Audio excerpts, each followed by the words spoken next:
Okay. Yes, the answer to the first question is I think we have passed beyond that. I like to think that the majority just of analytic philosophers agree that at any rate, particular sensations are different from the causes of those sensations in the brain.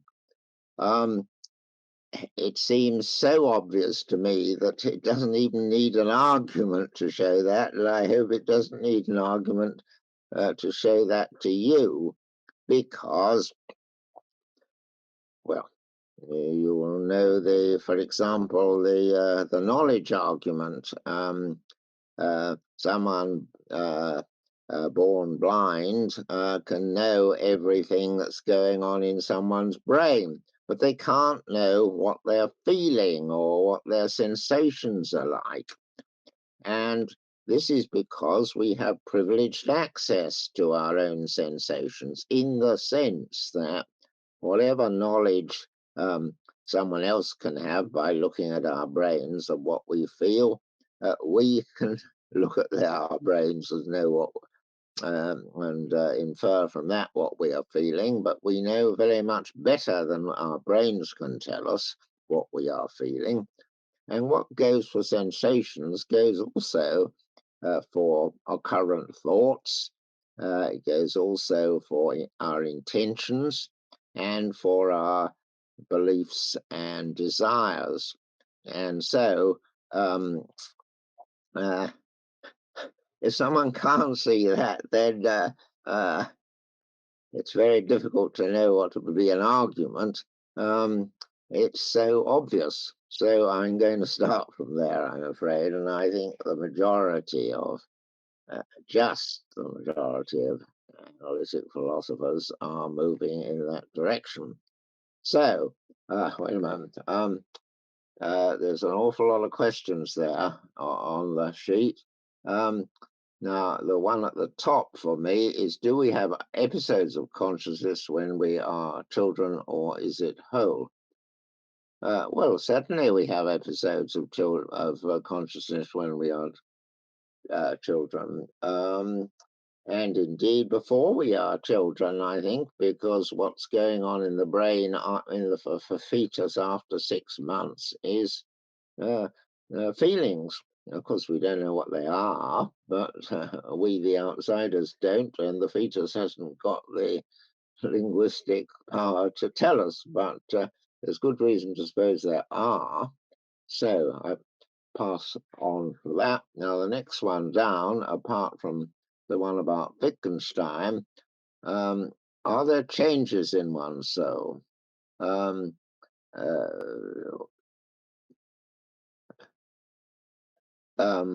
Well, not in its nature, it's one soul, but I think it can have different thought. I mean, I haven't argued for this, but it seems once you've got the fact of the soul, that is the mental thing, it's reasonable to suppose that the mental events in us, our thoughts and feelings, beliefs and so on, belong to the soul, and that they are caused by, and in turn cause, events in the brain, possibly deterministically, possibly not.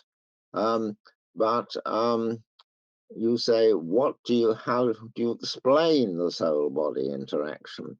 Well, I don't explain it, it's ultimate. And I don't apologize for that, because in the end, every causal interaction reduces to an inexplicable causal interaction. Suppose I ask, one billiard ball hits another billiard ball, and that leads to a transfer of momentum from the one to the other. So, what causes the transfer of momentum? Well, it's just a basic fact. And clearly that must be so, because if the explanation of A causing B is that A causes C and C causes B, we've got to end somewhere. And one of the basic interactions is goings on in the brain cause goings on in the soul. And that's just how it is. And if that doesn't fit into the scientific picture, there's something wrong with the scientific picture, because quite obviously, goings on in the brain do make a difference to our mental events, even if there's no more ultimate explanation of why they do. That's my answer to that. Then Ibrahim. Kripke's intuition about Aristotle, who can be a shepherd in who could have been a shepherd in Greece with a completely different history. Yes, he could. Why is that a problem? I don't see any problem about that. He might have been had a different education at birth, and that's how it is. But he didn't. Parser, what is my theory for identity between souls? Well, so the identity of a soul is something ultimate. It's not. Souls don't consist of parts, so it can't consist of a relation between parts. It's ultimate. Some souls just are different from each other. That is to say, they have thisness, something that makes them who they are, although they may have all the same properties as each other. And there's nothing special about souls in this respect, because this is a serious question in fundamental physics. What makes an electron this electron rather than a different electron? And this is a contested matter. I mean, on one view, any electron which has exactly the same properties, exactly the same location and history, just is the same as one which has the same identity and history. And other theorists say, no, it isn't. There's something special to an electron which makes it that electron. Or, if you like, take the example of a symmetrical universe. A symmetrical universe in which everything that happens on one side of it is qualitatively identical to everything that happens on the other side of it. So what's the difference between a stone on one side and a stone on the other? Each of these stones is 2 meters from another similar stone and so on, and 2 meters from its own, and yet there's a difference. This was brought to light. The famous philosophical example was just of a universe consisting of 2 iron balls. They're 2 meters apart. They have exactly the same qualities as each other, properties as each other, but they're different. And that means, in my terminology, they have thisness, haikaitas. This is Duns Scotus's word for it, but that's the difference. So my answer to your question is that's just ultimate. And it's not a matter of special pleading on behalf of my view of souls. It probably exists in other things in the world. Now, Marty, what if we consider time as the fourth dimension?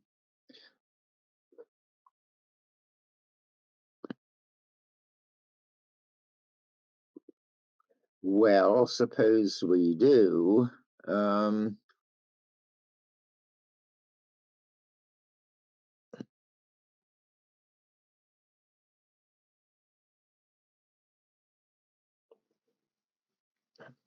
Well, it seems to me an argument against four-dimensionalism.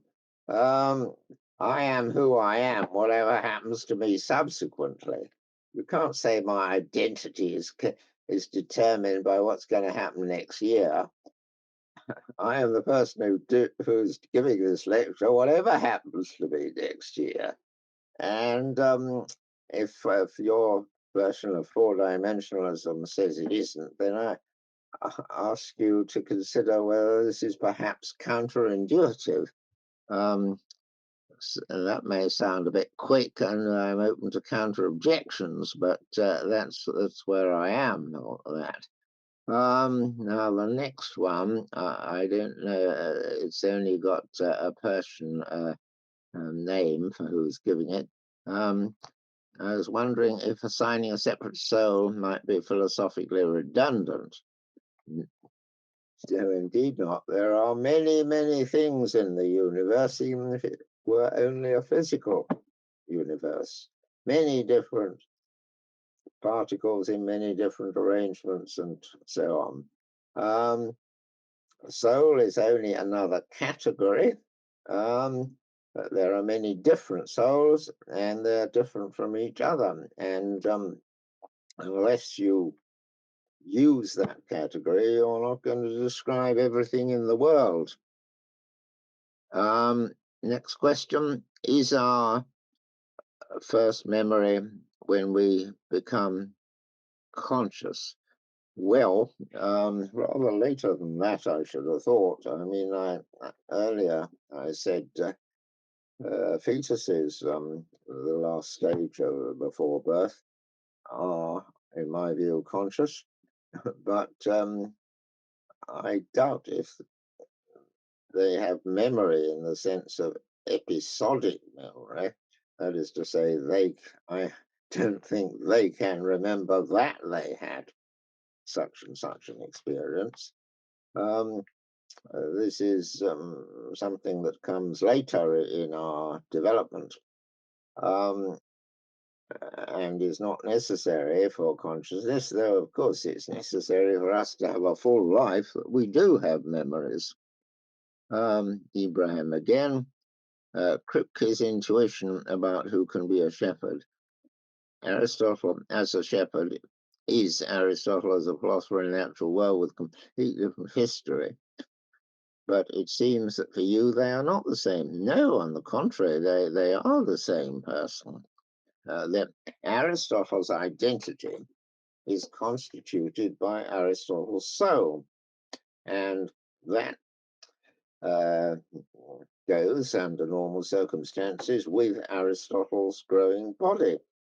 And the newborn Aristotle is who he is in virtue of his soul connected to that body.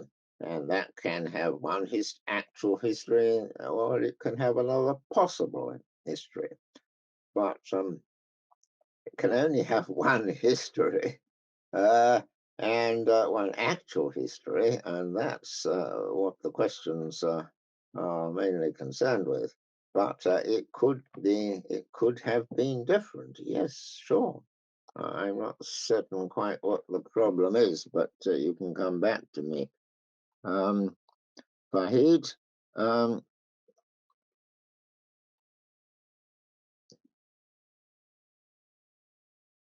well, my whole argument was directed against relativist views of personal identity, including Parfit's, among other things. I didn't mention the word connectedness. That was just a somewhat complex. Parfit said it's a matter of continuity and connectedness. And if you take the case of, and that applies to the Parfit says that our identity is a matter of our mental life being dependent on the same brain, or on a brain which is continuous with the earlier brain and therefore produces continuous memories and character, and also connected. And what he means by that is that the later one must be quite like the earlier one, not merely continuous with it. I mean, something can be continuous with something else, and the end product can be totally different from the starting product. But Parfit introduced this, well, I should call it just a version of continuity,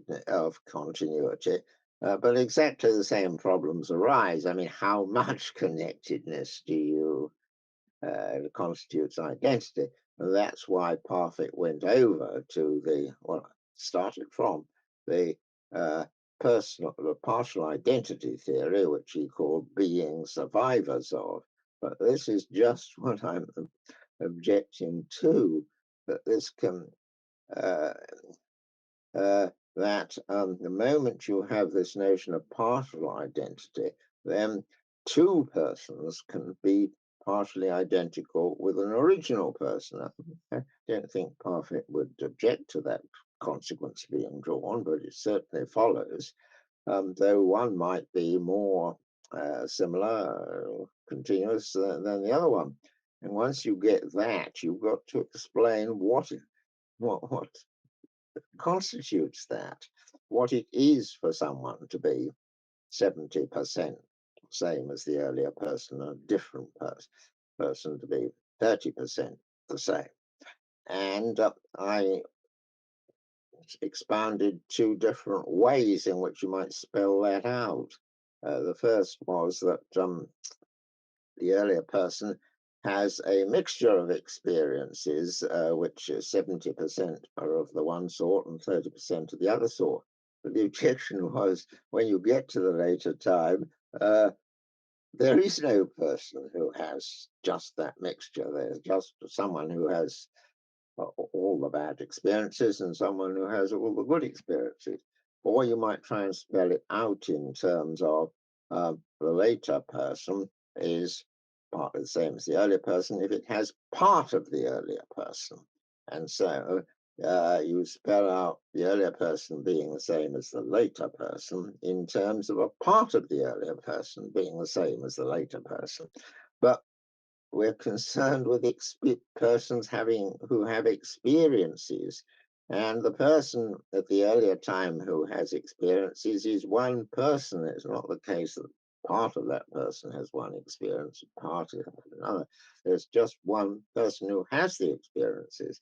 So it can, personal identity cannot consist in a part of me having one future and a different part of me having a different future because there's only one me.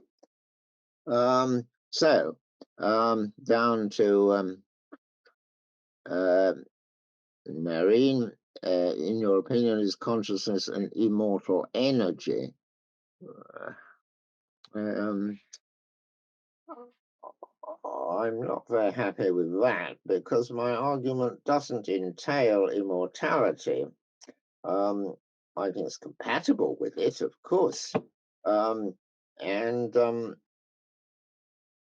I mean, when we die, our bodies can be put in the crematorium. I know that many religious traditions, including my own, are a bit worried about that and would prefer to bury.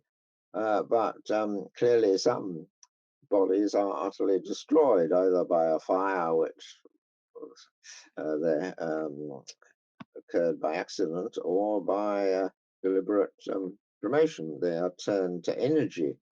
And there's no difference between one chunk of energy and another, except in the amount of energy. It hasn't got any viscous to it.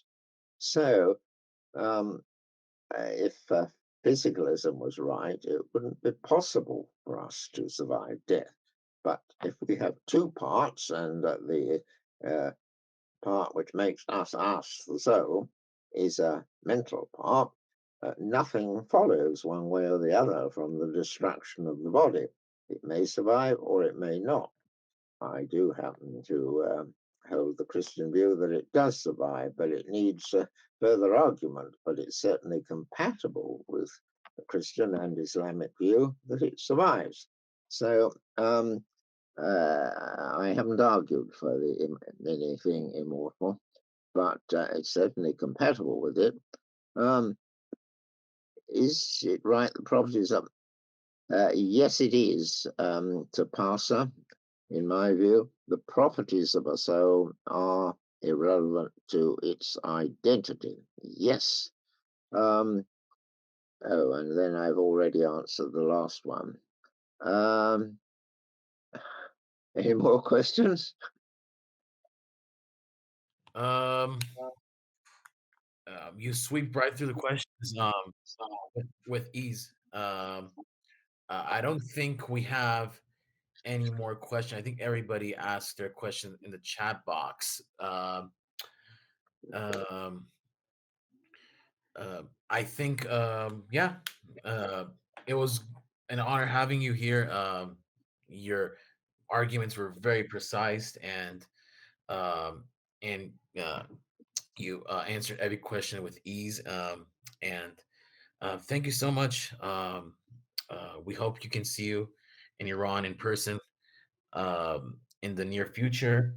And thank you for dedicating your time. And it was obvious that you put lots of time because every word you came out was it was thoughtful and it was written out. So thank you for dedicating your time, and it was a pleasure, Professor. Thank you. I'm very pleased to have been able to give this talk and to answer your questions.